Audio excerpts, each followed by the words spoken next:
Саламатсыздарбы, каналыбыздын катталуучулары. Биздин каналга катталып акыркы болуп жаткан жаңылыктар менен таанышыңыздар. Атамбаев кыргыз газды 1 сомго карматты. Атамбаев Путин досум деп кайсы жолугушууда болбосун элдин кыжырын кайнатып мойнунан кучактап басыла бергенинин пайдасы. Кыргыз газды 1 сомго карматты. Жогорку нарын каскадын Путин куруп берет деди беле. Анан эмне болду? Орустар курмак турсун, ал жака кеткен 37 миллион долларды төлөгүлө деп жатат. Коңшулар менен да мамилени бузду. Каримовдун өлгөнүн күтөбүздөй коюп, Өзбекстан менен мамиле бузулуп, анын азабын баягы эле жөнөкөй карапайым калк тарткан. Ош шаары жарым жылча газсыз калган аз келгенсип, товар алака кылган дыйкандар Кара Суу базарындагы соодагерлер жапа чеккен. Балт этпесин тыя албаган Атамбаев болсо Назарбаевди чалдый коюп, казактар бул жагынан чек арасын жаап, миңдеген КамАЗдар өтө албай бир топ кыйынчылыктар жаралган. Кытай менен болсо кредит алып достошкону курусун, 2 миллиардка жакын доллар карызды 2% үстөк менен алып, аны максаттуу пайдаланбай эйманын азабын жалпы кыргыз эли көрүп олтурат. Эми айткылачы, Атамбаев кайсы арны эл аралык мамилени оңдоду, кайсыны мыкты кылды, жалдырама кылып туруп басып кете берди. Маалымат булагы Назар News KG. Субаналиев өзүнүн өкүл баласын орун басары кылып алды. Мамлекеттик кадр кызматынын мурдагы төрагасы Ерлан Сапарбаев өкмөттүн Баткен областындагы ыйгарым укуктуу өкүлүнүн орун басары болуп тайындалды. Облустук администрация бул маалыматты тастыктады. Алардын айтымында бул кызмат 2017 жылдан бери иштеп, социалдык маселелерди көзөмөлдөгөн Чынара Сатарованын ордун ээлеген. Айрым маалыматтарга караганда, Ерлан Сапарбаев Өмүрбек Субаналиевдин камактагы уулу деп айтылууда.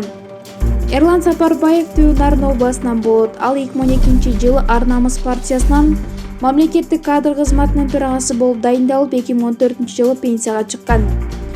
Буга чейин 24 KG маалымат агенттигинин журналисттери Ерлан Сапарбаевдин жетекчилиги астында мамлекеттин 3 миллион сомдук кандайча ысырап болгонун бир нече жолу жазып чыгышкан. Алар жаңы мамлекеттик маанидеги документтерди ишке ашыруу боюнча техникалык, экономикалык негиздемени жана калктын бирдиктүү мамлекеттик рестрин жүзөгө ашыруунун техникалык экономикалык негиздемесин иштеп чыгууга барышты.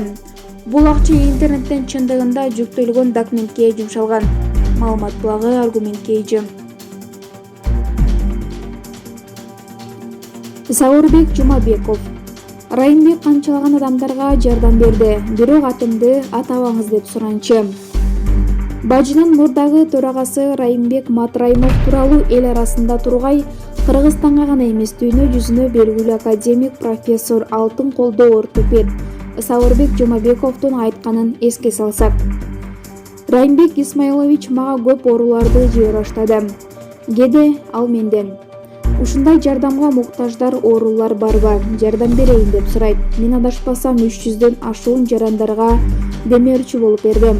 Өзгөчө бизде имплант, мундарды, омурткаларды алмаштырууда адамдар ыйлап келишет.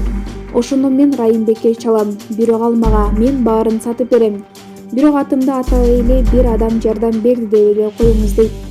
Мен баарын ачык айтып атам, ушундай адам Райымбек Исмаиловичтин башына кара булут каптап жатат, деди дүйнө жүзүнө белгилүү академик Сауырбек Жумабеков. Эске сала кетсе, коомчулукта кандайдыр бир батыштын кызыкчылыгын көздөгөн тараптар Райымбек Матраимовду бир бетке каралып келишет. Алсак ошол эле Али Токтоконовдун изилдөөсүндө бажынын төрагасы Кулматов жана Атамбаев тууралуу бир да сөз айтылган эмес. Алсак Матраимов Сапар Исаковго окшоп музейден жыгач аттарды 14.500 евродон сатып алып, теске бөлүнгөн 386 миллион доллардын 111 миллион долларын урдагандай мамлекеттин казынасына кол салдыбы деген суроо жаралат. Матраимов мамлекеттин казынасына, элдин байлыгына кол салган эмес, ал 100 миңдеген бизнесмендерге жеңил товар алып келүүгө шарт түзүп берген. Райымбек Матраимов бажыда иштеген жылы бажы салыгы пландан ашыкча чогулган. Маалымат булагы Назар News KG. Замир Жошеев. Октябрь айындагы башаламандыктын астында экс-президент Сооронбай Жээнбеков турат. Экс-президент Алмазбек Атамбаевдин жактоочусу Өмүрбек Текебаев менен Өмүрбек Бабанов 2020 жылдын октябрь айында Ала Тоо аянтында болгон башаламандык боюнча козголгон кылмыш ишинин алкагында сурак бере элек жазып чыкты. Мыйзамга ылайык тергөө иш-чараларын жүргүзүү жөнүндө өтүнүчкө эң көп дегенде 3 күндүн ичинде жооп берилиши керек деп Замир Жошоев айтты.